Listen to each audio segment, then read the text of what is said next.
there, this is Danielle Dunlop with a video for Pawsome stamps, and today I will be creating a shaker card with the vitamin C stamp set. Later on I will also be using the summer surfboard stamp sets, and I'm using the spring showers sequin mix, all by Pawsome stamps. And I'm starting here with placing my piece of cardstock on in my MISTI on a sticky mat. I find that easier to work with when I'm going to create a background, especially when some stamps are going to stick out from the edges.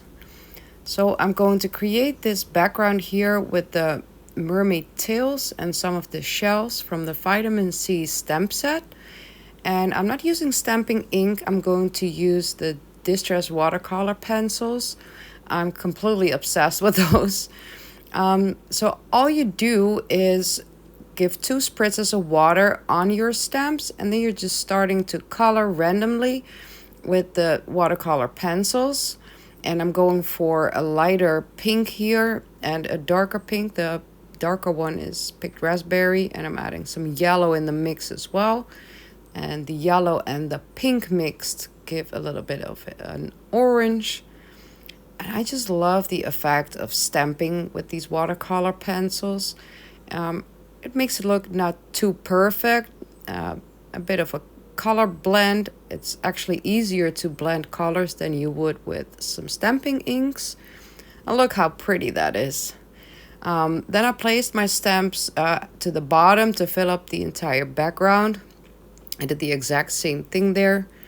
And to fill up that background a little bit more, I'm going to add the bubbles from the same vitamin C stamp set. And I'm going to stamp those with some blue shades of the watercolor pencils to break up the color palette in the back a little bit. So I did the same thing, just a spritz or 2 on the stamps, add some color. And there you go. And it's not perfect. You don't get perfect prints.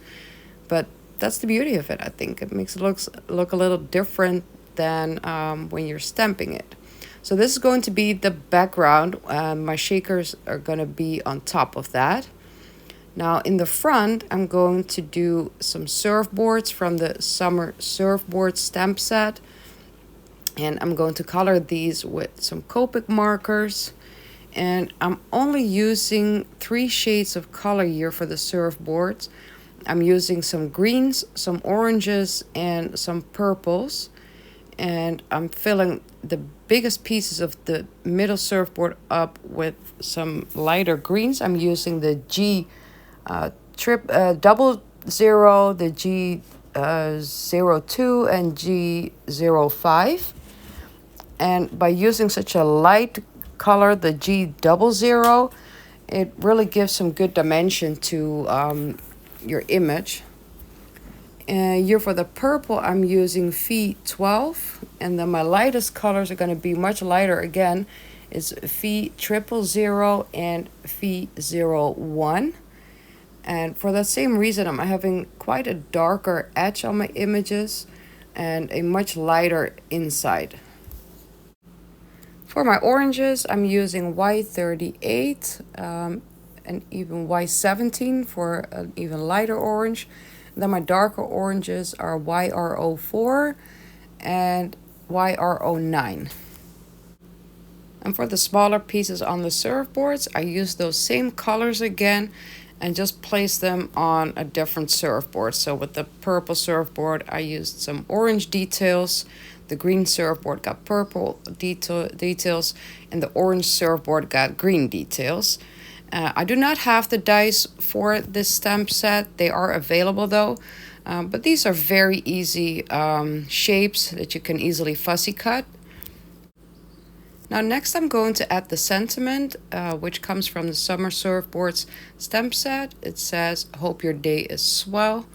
And I'm choosing an area of my background where it's where the least amount of tails are already stamped back there.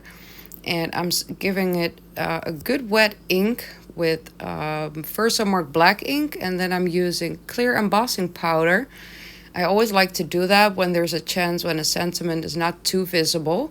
Then the clear heat embossing powder makes that black stamping ink way more visible, and it gives a nice shine to your sentiment. Now it is time to start building my shaker card. I have a die cut frame here, and I'm putting strips of double-sided tape on all the edges, and that is how the acetate sheet or the cover of the shaker card is going to be attached. This piece of acetate is slightly bigger than my frame, but I find it easier to attach it this way, and then it's easy to just trim off the part that is sticking out.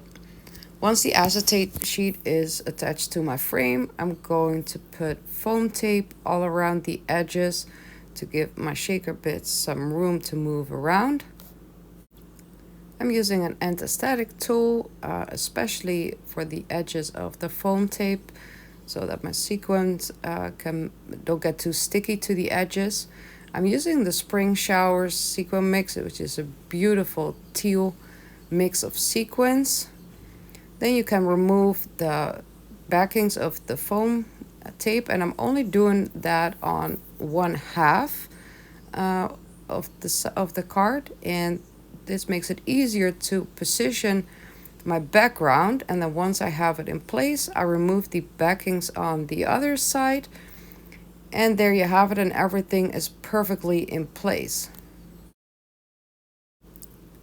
Now the only connecting point that the surfboards are going to have to my card is the acetate sheet, and it's a little tricky to use just glue for that, so I'm using double-sided tape. I just put a strip down and trim off the excess part there, the tape that's sticking out, and still I'm going to add a little bit of glue just to make sure, because on the edge of the surfboards there is no double-sided tape, so I'm adding just a few drops of glue, and that should keep it stuck to that acetate.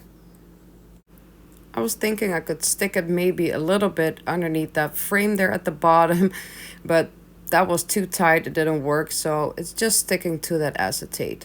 I did the same thing for the other two surfboards, and it's just like they're parading on a beach there right next to each other. Now it is time for the ultimate test. All the sequins are moving around perfectly, and I'm very happy the way this turned out. That watercolor background makes it so colorful and happy. Now all I need to do is add this to a card base, and my card is completely finished. I hope you enjoyed watching this card come together, and I hope you like to try stamping with some watercolor pencils. It's so much fun to do. Thank you so much for watching, and I'll see you all next time. Have a wonderful day. Bye bye.